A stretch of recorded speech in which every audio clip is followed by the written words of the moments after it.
Tēnā koutou katoa. Thank you to the Property Managers Institute of New Zealand for the invitation to be part of your inaugural conference. I apologise I can't be there in person today, but I do look forward to working with your group and the property management sector to create a rental market that we can all be proud of.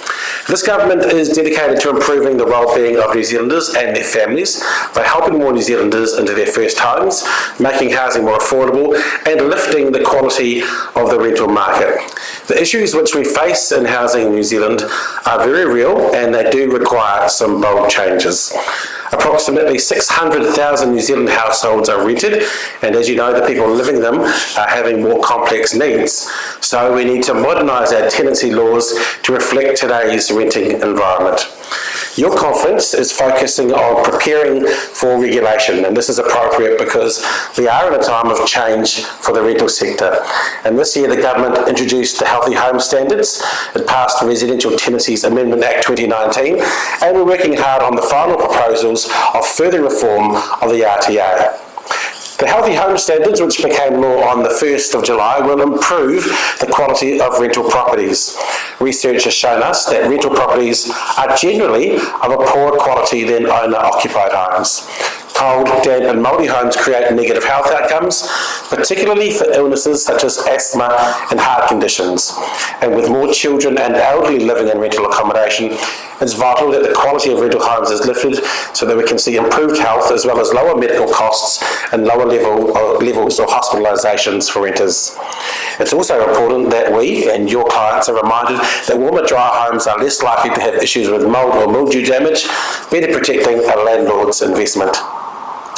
As I mentioned earlier, the government recently passed the Residential Tenancies Amendment Act 2019, and these changes deal with tenant liability for damage, unlawful residential premises and contamination of properties.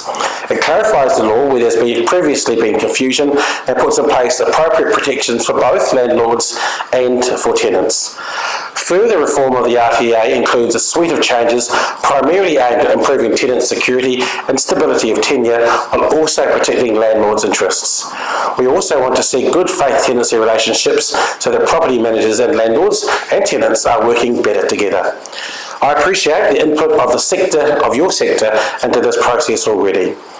I'm working with officials at MHUD to prepare the final policy decisions on the reform of the RTA, and once the reform has been introduced to Parliament, you will once again have the chance to submit on the changes through the Select Committee process. I encourage you all to engage with the parliamentary process so we can ensure the reform is fit for purpose for all in the market, including your sector. There are many property managers and landlords like you here today who operate their businesses with integrity and professionalism, who are an essential part of the rental market. And the changes that are being proposed are about trying to bring everyone in the rental market, including some tenants, to a higher level of performance. We also want to make sure that RTA can respond appropriately to the rogue operators at the bottom end of the market who have given your industry a bad name. We know these changes are broad and that they need to be workable for all in the rental market, including property managers such as yourselves. And your views, as well as those of landlords and tenants, are being considered in all stages of the policy development.